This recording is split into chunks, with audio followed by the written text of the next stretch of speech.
ਸੋ ਅੱਜ ਸਾਨੂੰ ਇਹ ਸਮਾਂ ਜੋ ਹੈ ਇਹ ਮੰਗ ਕਰਦਾ ਹੈ ਸਾਡੇ ਤੋਂ ਕਿ ਅਸੀਂ ਜਿੱਥੇ ਔਰਤਾਂ ਨੂੰ ਲਿਪ ਸਰਵਿਸ ਦੇ ਰਹੇ ਹਾਂ, ਬਰਾਬਰਤਾ ਦੀ ਗੱਲਬਾਤ ਕਰ ਰਹੇ ਹਾਂ, ਪ੍ਰੈਕਟੀਕਲ ਤੌਰ ਦੇ ਉੱਤੇ ਵੀ ਖਾਸ ਤੌਰ ਤੇ ਸਿੱਖ ਜਿਹੜੇ ਨੇ ਉਹ ਸੁਚੇਤ ਹੋਣ ਕਿ ਇਹ ਜਿਹੜਾ ਕੁੜੀ ਮਾਰ ਦਾ ਕਨਸੈਪਟ ਸ਼ੁਰੂ ਹੋ ਗਿਆ ਜਾਂ ਔਰਤਾਂ ਦਾ ਜਿਸ ਤਰੀਕੇ ਨਾਲ ਅਸੀਂ ਉਹਨਾਂ ਨੂੰ ਟਰੀਟ ਕਰ ਰਹੇ ਹਾਂ ਇਹ ਖਤਮ ਹੋਵੇ।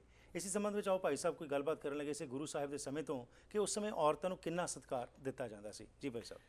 ਧੰਨ ਗੁਰੂ ਨਾਨਕ ਦੇਵ ਜੀ ਮਹਾਰਾਜ ਦੀ ਭੈਣ ਬੇਬੇ ਨਾਨਕੀ ਆ, ਕਿੰਨਾ ਮਾਣ ਸਨਮਾਨ ਆ ਜੀ ਬੇਬੇ ਨਾਨਕੀ ਦਾ, ਭਾਈ ਜੈ ਰਾਮ ਦਾ। ਫਿਰ ਵੇਖੋ ਸੱਚੇ ਪਾਤਸ਼ਾਹ ਧੰਨ ਗੁਰੂ ਅਮਰਦਾਸ ਸਾਹਿਬ ਜੀ ਨੂੰ ਜੀ ਔਰਤ ਨੂੰ ਕਿੱਥੇ ਕਿੱਥੇ ਥਾਂ ਗੁਰਮਤਿ ਵਿੱਚ ਨੰਬਰ 1 ਆ।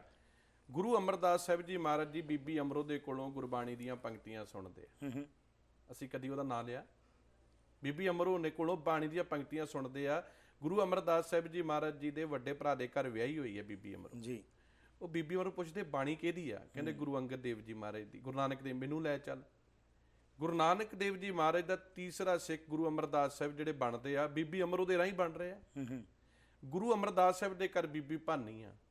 ਬੀਬੀ ਭਾਨੀ ਦਾ ਰਿਸ਼ਤਾ ਭਾਈ ਜੇਠੇ ਨਾਲ ਗੁਰੂ ਰਾਮਦਾਸ ਸਾਹਿਬ ਜੀ ਨਾਲ ਹੋਇਆ ਜੀ। ਬੀਬੀ ਭਾਨੀ ਦੇ ਘਰ ਵੇਖੋ ਗੁਰੂ ਨਾਨਕ ਪਾਤਸ਼ਾਹ ਜੀ ਦੇ, ਗੁਰੂ ਨਾਨਕ ਦੇਵ ਦਾ ਘਰ ਜਿੱਥੇ ਗੁਰੂ ਦੀ ਗੱਦੀ ਤੇ ਬੈਠਾ ਉੱਥੇ ਨਾਲ ਸਮਾਜਿਕ ਰਿਸ਼ਤੇ ਵੀ ਨਿਭਾ ਰਿਹਾ।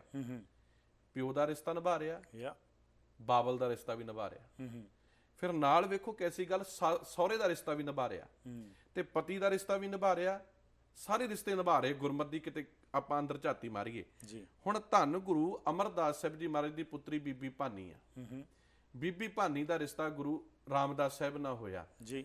ਹੁਣ ਬੀਬੀ ਭਾਨੀ ਦੇ ਘਰ ਦੇ ਵਿੱਚ ਪੁੱਤਰ ਆਇਆ ਧੰਨ ਗੁਰੂ ਅਰਜਨ ਦੇਵ ਜੀ ਮਹਾਰਾਜ ਜੀ, ਪ੍ਰਿਥੀ ਚੰਦ ਮਹਾਦੇਵ।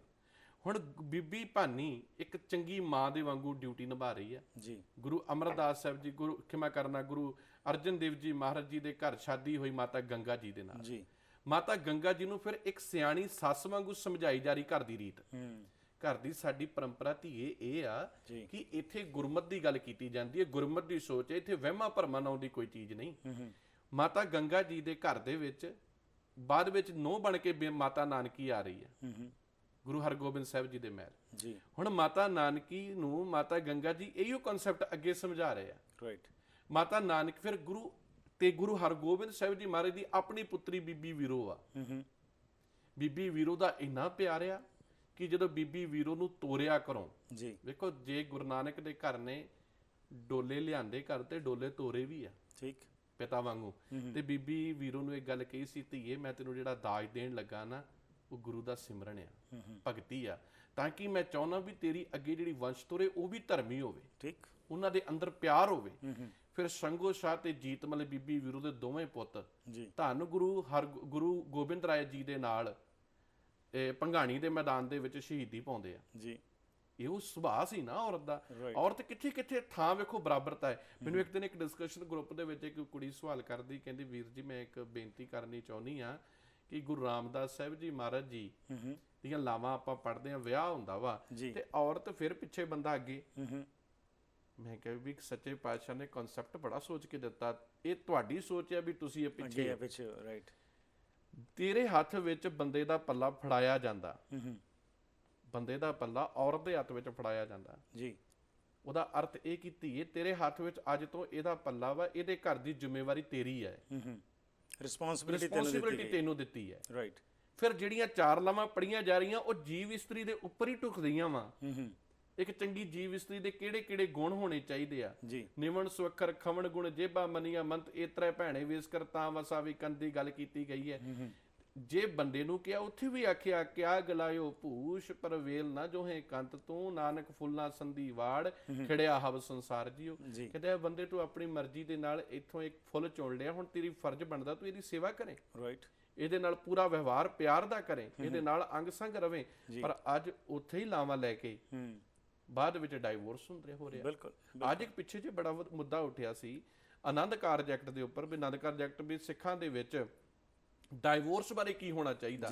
ਪਰ ਜਦੋਂ ਇਹ ਗੁਰਮਤਿ ਦਾ ਕਨਸੈਪਟ ਸੀ ਨਾ ਉਸ ਸਮੇਂ ਡਾਈਵੋਰਸ ਦਾ ਹੈ ਨਹੀਂ ਸੀ, ਸੋਚ ਹੀ ਨਹੀਂ ਸੀ ਹੈਗੀ। ਐਬਸੋਲੂਟਲੀ। ਇਹ ਤੇ ਹੁਣ ਚੱਲੀ। ਫਿਰ ਔਰਤ ਨੇ ਗੁਰੂ ਨਾਨਕ ਦੇ ਘਰ ਨੇ ਔਰਤ ਨੂੰ ਇੰਨਾ ਮਾਣ ਦਿੱਤਾ, ਉਹਦੇ ਹੱਥ ਵਿੱਚ ਤਲਵਾਰ ਫੜਾ ਕੇ ਉਹਨੂੰ ਜੰਗ ਦੇ ਮੈਦਾਨ ਵਿੱਚ ਵੀ ਲੜਾਇਆ। ਬਿਲਕੁਲ। ਔਰਤ ਨੇ ਫਿਰ ਇੰਨਾ ਮਾਣ ਦਿੱਤਾ, ਔਰਤ ਕੋਲੋਂ ਇਹ ਗੱਲ ਘਵਾਈ ਗਈ ਕਿ ਜਾਓ ਤੁਸੀਂ ਕਿੱਥੇ ਮੋੜ ਆਏ ਹੋ, ਜਾਓ ਆਪਣੇ ਸੱਚੇ ਪਾਤਸ਼ਾਹ ਦੇ ਨਾਲ ਮੋਢੇ ਨਾਲ ਮੋਢਾ ਲਾ ਕੇ ਲੜੋ। ਬਿਲਕੁਲ। ਸੈਲਫ ਐਸਟੀਮ ਜਿਹੜੀ ਇੰਨੀ ਸਟਰੋਂਗ ਹੈ ਇਹ ਸੀ ਜਿਹੜੀ ਅਸੀਂ ਗੱਲ ਕਰ ਰਹੇ ਹਾਂ, ਪਰ ਅੱਜ ਜੋ ਹੋ ਰਿਹਾ ਉਹ ਕੁਝ ਵੱਖਰਾ ਹੋ ਰਿਹਾ। ਅੱਜ ਅਸੀਂ ਖਾਲਸੇ ਦੀ ਜਦ ਗੱਲ ਕਰਦੇ ਹਾਂ ਤੇ ਜਦੋਂ ਅੰਮ੍ਰਿਤ ਛਕਾਇਆ ਜਾਂਦਾ ਹੈ ਉਸ ਵਿੱਚ ਖਾਲਸਾ ਤਾਂ ਜਾਤ ਪਾਤ ਖਤਮ ਹੋ ਗਈ, ਵੰਸ਼ ਸਭ ਕੁਝ ਖਤਮ ਹੋ ਕੇ ਗੁਰੂ ਦੇ ਨਾਲ ਅਕਾਲ ਪੁਰਖ ਦਾ ਉਹ ਜੁੜ ਜਾਂਦਾ ਹੈ। ਪਰ ਉਹਦੇ ਵਿੱਚ ਵੀ ਆਮ ਤੌਰ 'ਤੇ ਸਵਾਲ ਉਠਾਇਆ ਜਾਂਦਾ ਹੈ ਕਿ ਉਹਦੇ 'ਚ ਜਿਹੜੇ ਪੰਜ ਪਿਆਰੇ ਹੁੰਦੇ ਨੇ ਉਹਦੇ 'ਚ ਕਿਉਂ ਨਹੀਂ ਕਿਸੇ ਲੇਡੀ ਨੂੰ ਲਿਆ ਜਾਂਦਾ। ਵੇਖੋ ਜੀ, ਮੇਰੇ ਕੋਲ ਆਪਾਂ ਪ੍ਰੂਫ ਨਾਲ ਗੱਲ ਕਰਨੀ ਜਿਹੜੀ ਕਰਨੀ ਹੈ, ਬਿਨਾਂ ਪ੍ਰੂਫ ਤੋਂ ਮੈਂ ਕਦੀ ਗੱਲ ਨਹੀਂ ਕਰਦਾ, ਮੇਰਾ ਇੱਕ ਨੇਚਰ ਆ ਜੀ। ਰਹਿਤ ਮਰਿਆਦਾ ਦਾ ਆਪਾਂ ਪਿੱਛੇ ਜੇ ਕਾਫੀ ਚਿਰ ਕਨਸੈਪਟ ਕੀਤਾ ਸੀ, ਜਦੋਂ ਮੈਂ ਨਵਾਂ ਆਇਆ ਸੀ ਇੱਥੇ, ਆਪਾਂ ਕਰਦੇ ਰਹੇ ਤਕਰੀਬਨ ਕਾਫੀ। ਉਹਦੇ ਵਿੱਚ ਬਕਾਇਦਾ ਜਦੋਂ ਅੰਮ੍ਰਿਤ ਛਕਣ ਦੀ ਗੱਲ, ਅੰਮ੍ਰਿਤ ਛਕਾਉਣ ਦੀ ਗੱਲ ਆਉਂਦੀ ਆ ਪੰਜ ਪਿਆਰਿਆਂ ਦੇ, ਉਹਦੇ ਵਿੱਚ ਕਿਤੇ ਨਹੀਂ ਲਿਖਿਆ ਕਿ ਔਰਤ ਵਿੱਚ ਸ਼ਾਮਲ ਨਹੀਂ ਹੋ ਸਕਦੀ। ਬਕਾਇਦਾ ਲਿਖਿਆ ਕਿ ਔਰਤ ਵੀ ਇਹਦੇ ਵਿੱਚ ਸ਼ਾਮਲ ਹੋ ਸਕਦੀ ਆ। ਠੀਕ, ਔਰਤ ਨੂੰ ਪੂਰਾ ਅਧਿਕਾਰ ਆ, ਹੱਕ ਆ ਔਰਤ ਨੂੰ। ਜੇ ਪਰ ਅੱਜ ਅਸੀਂ ਔਰਤ ਨੂੰ ਮਾਈਨਸ ਕਰ ਦੇਵਾਂਗੇ ਨਾ ਜੀ, ਅਸੀਂ ਗੁਰਮਤਿ ਦੇ ਸਿਧਾਂਤ ਤੋਂ ਮੁਨਕਰ ਹੋ ਜਾਵਾਂਗੇ। ਉਹੀ ਚੀਜ਼ ਕਰ ਰਹੇ ਹਾਂ, ਅੱਜ ਕਰ ਰਹੇ ਹਾਂ। ਐਂਡ ਨਾਲ ਦਰਬਾਰ ਸਾਹਿਬ ਦੀ ਵੀ ਜਿੱਥੇ ਤੁਸੀਂ ਗੱਲ ਕੀਤੀ ਉੱਥੇ ਵੀ ਕੀਰਤਨ ਕਰਨ ਲਈ ਨਹੀਂ ਅਲਾਉ ਕੀਤਾ ਜਾ ਰਿਹਾ, ਜਦ ਕਿ ਜਿਸ ਤਰ੍ਹਾਂ ਤੁਸੀਂ ਸਹੀ ਕਿਹਾ ਕਿ ਜਗੀਰ ਕੌਰ ਪ੍ਰੈਜ਼ੀਡੈਂਟ ਤਾਂ ਬਣ ਸਕਦੇ ਨੇ, ਪਰ ਉੱਥੇ ਕਿਉਂ ਨਹੀਂ ਕੀਰਤਨ ਕਰਨ ਦਿੱਤਾ ਜਾ ਰਿਹਾ? ਕਿਉਂਕਿ ਕਾਰਨ ਇਹ ਹੈਗਾ ਕਿ ਜਿਹੜਾ ਰੂੜੀਵਾਦੀ ਜਿਹੜੀ ਪਰੰਪਰਾ ਜਿਹੜੀ ਅੱਜ ਸਾਡੀ ਸੋਚ ਤੁਰੀ ਆ ਰਹੀ ਆ ਨਾ, ਔਰਤ ਨੂੰ ਨੀਵਾਂ ਪਾਉਣ ਦੀ ਜੀ, ਔਰਤ ਨੂੰ ਨੀਵਾਂ ਪਾ ਕੇ ਗੱਲ ਕਰਨ ਦੀ, ਔਰਤ ਨੂੰ ਹਰ ਵਕਤ ਘਰ ਦੀ ਨੂੰ ਕਿਹਾ ਜਾਂਦਾ। ਵੇਖੋ ਔਰਤ ਦੀ ਤਰਾਸਦੀ, ਔਰਤ ਵਿਆਹੀ ਜਾਂਦੀ ਹੈ, ਬਚਪਨ ਤੋਂ ਆਪਣੇ ਘਰ ਪਲਦੀ ਆ ਬੱਚੀ ਦੇ ਰੂਪ 'ਚ, ਮਾਂ ਕਹਿਣਾ ਸ਼ੁਰੂ ਕਰ ਦਿੱਤੀ ਏ ਤੇਰਾ ਘਰ ਇਹ ਨਹੀਂ, ਤੇਰਾ ਘਰ ਬਗਾਨਾ, ਠੀਕ, ਇਹ ਤੇ ਤੂੰ ਬਗਾਨੇ ਘਰ ਜਾਣਾ ਵਾ। ਹੁਣ ਇਹ ਸਾਨੂੰ ਔਰਤ ਨੂੰ ਮਾਣ ਦੇਣ ਦੀ ਇਹ ਸਾਨੂੰ ਆਪ ਸ਼ੁਰੂ ਕਰਨੀ ਪਊਗੀ ਆਪਣੀ ਧੀ ਤੋਂ। ਮੇਰੇ ਘਰ 'ਚ ਮੇਰਾ ਪੁੱਤ ਆ, ਮੇਰੀ ਧੀ ਆ, ਮਾਂ ਆਖੇ ਪੁੱਤ ਤੇਰਾ ਪਿਓ ਆਇਆ, ਜਾਂ ਉਹਨੂੰ ਪਾਣੀ ਦਾ ਘੁੱਟ ਪਿਆ। ਪਰ ਧੀ ਵੀ ਸਕੂਲੋਂ ਪੂਰੇ ਟਾਈਮ ਤੇ ਪੜ੍ਹ ਕੇ ਆਈ, ਪੁੱਤ ਵੀ ਪੜ੍ਹ ਕੇ ਆਇਆ, ਤੇ ਮਾਂ ਕਹੂਗੀ ਆਪਣੇ ਵੀਰ ਨੂੰ ਨਾ ਕੱਪੜੇ, ਆਪਣੇ ਸਕੂਲ ਦੀ ਵਰਦੀ ਲਾ ਕੇ ਤੇ ਦੂਜੇ ਕੱਪੜੇ ਪਾ ਕੇ ਤੇ ਆਪਣੇ ਵੀਰ ਨੂੰ ਰੋਟੀ ਪਕਾ ਕੇ ਦੇ। ਬਿਲਕੁਲ। ਇਹ ਬੰਦਾ ਪੁੱਛੇ ਵੀ ਉਹ ਨਹੀਂ ਥੱਕੀ ਆਈ। ਐਂਡ ਇਹੀ ਕਾਰਨ ਹੈ, ਜਿਸ ਤਰ੍ਹਾਂ ਤੁਸੀਂ ਇਹ ਤਾਂ ਘਰ ਦੀ ਗੱਲ ਕੀਤੀ, ਤੇ ਇੱਥੇ ਜਿਹੜੀ ਪ੍ਰੋਬਲਮ ਆ ਰਹੀ ਹੈ ਜਿਹੜੇ ਡਾਈਵੋਰਸਾਂ ਦੀ, ਉਹਦੇ ਵਿੱਚ ਇਹ ਵੀ ਇੱਕ ਬੜਾ ਵੱਡਾ ਕਾਰਨ ਹੈ ਕਿ ਇੱਥੋਂ ਦੀ ਔਰਤ ਇਹ ਕਹਿੰਦੀ ਹੈ ਕਿ ਬਈ ਮੈਂ ਵੀ ਉਨਾ ਹੀ ਕੰਮ ਕਰ ਰਹੀ ਹਾਂ ਜਿੰਨਾ ਤੁਸੀਂ ਕਰ ਰਹੇ ਹੋ, ਪਰ ਘਰ ਆ ਕੇ ਜੇਕਰ ਮੈਂ ਹੀ ਸਭ ਕੁਝ ਕਰਨਾ ਹੈ, ਕਮਾਈ ਵੀ ਮੈਂ ਕਰਨੀ, ਘਰ ਨੂੰ ਵੀ ਮੈਂ ਸੰਭਾਲਣਾ, ਬੱਚਿਆਂ ਨੂੰ ਵੀ ਮੈਂ ਸੰਭਾਲਣਾ, ਤੇ ਸੋਸ਼ਲੀ ਵੀ ਮੈਂ ਅੱਗੇ ਜਾ ਕੇ ਸਭ ਕੁਝ ਕਰਨਾ, ਤਾਂ ਫਿਰ ਮੇਰੀ ਥਾਂ ਕੀ ਹੈ? ਤੁਸੀਂ ਦੇਖੋ ਹਰ ਬੰਦੇ ਨੂੰ ਇੱਕ ਦਿਨ ਛੁੱਟੀ ਹੁੰਦੀ ਆ ਜੀ। ਆਪਾਂ ਜਿੰਨੇ ਆ ਕੰਮ ਕਰਦੇ ਬੰਦੇ ਆਪਾਂ ਇੱਕ ਦਿਨ ਛੁੱਟੀ ਕਰਦੇ ਆ, ਔਰ 24 ਆਵਰਸ 365 ਡੇਜ਼ ਕੰਮ ਕਰਦੀ ਹੈ, ਇੱਕ ਦਿਨ ਵੀ ਉਹਦਾ ਛੁੱਟੀ ਦਾ ਨਹੀਂ। ਰਾਈਟ।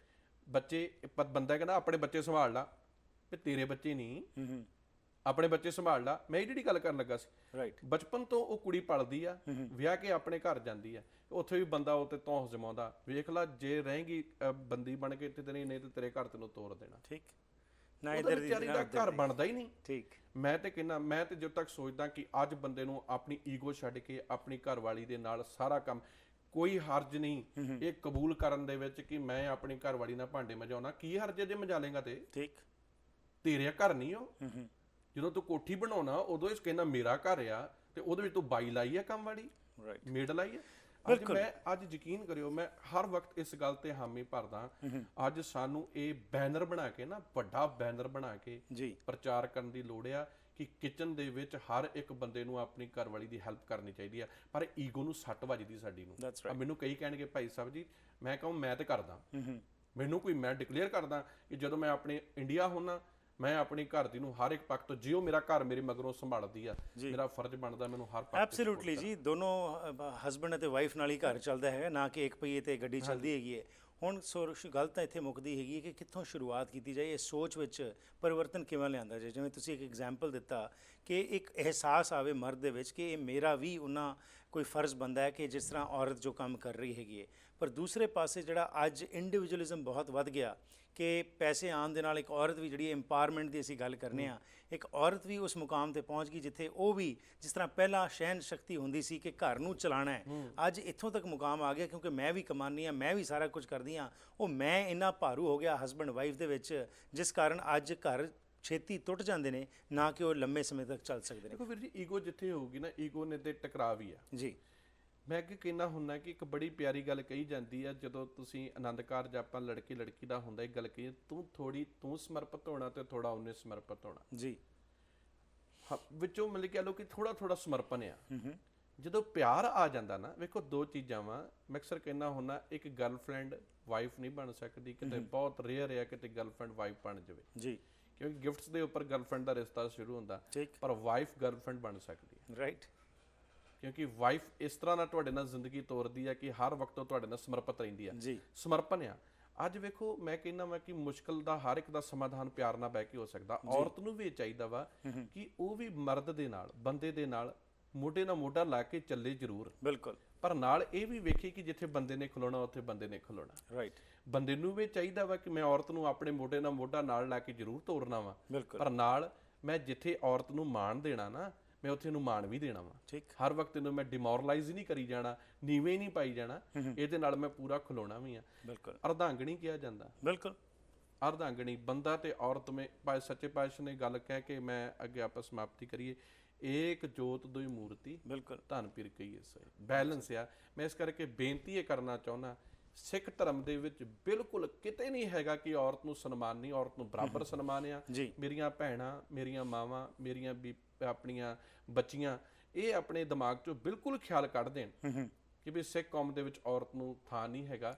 ਇਹ ਸਾਡੀ ਸੋਚ ਆ, ਜਿਹੜੇ ਅਸੀਂ ਸੋ ਕਾਲਡ ਆਪਣੇ ਆਪ ਨੂੰ ਸਿੱਖ ਸਮਝ ਰਹੇ ਹਾਂ ਕਿ ਅਸੀਂ ਮਾਣ ਨਹੀਂ ਦੇ ਰਹੇ, ਪਰ ਗੁਰੂ ਨਾਨਕ ਸਾਹਿਬ ਨੇ ਪੂਰਾ ਰੱਜ ਕੇ ਮਾਣ ਦਿੱਤਾ ਤੇ ਸਾਨੂੰ ਉਸ ਮਾਣ ਦਾ ਆਧਾਰ ਬਣਾ ਕੇ ਰੱਖਣਾ ਚਾਹੀਦਾ। ਬਹੁਤ ਧੰਨਵਾਦ ਜੀ। ਵਾਹਿਗੁਰੂ ਜੀ ਕਾ ਖਾਲਸਾ, ਵਾਹਿਗੁਰੂ ਜੀ ਕੀ ਫਤਿਹ।